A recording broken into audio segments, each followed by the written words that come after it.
Morning guys. Mataas daw yung sugar ko kaya kain na lang tayo na ampalaya na hilaw.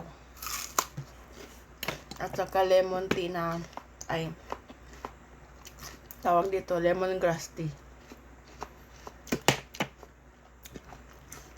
And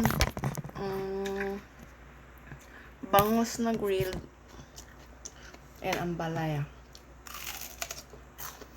Bagong gising lang ako.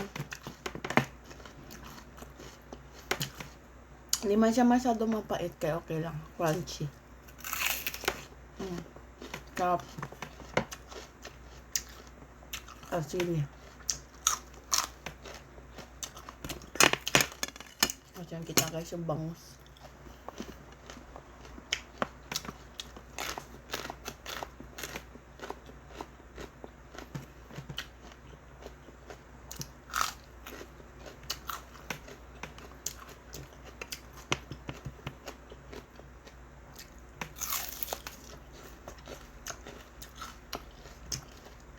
Good for the health.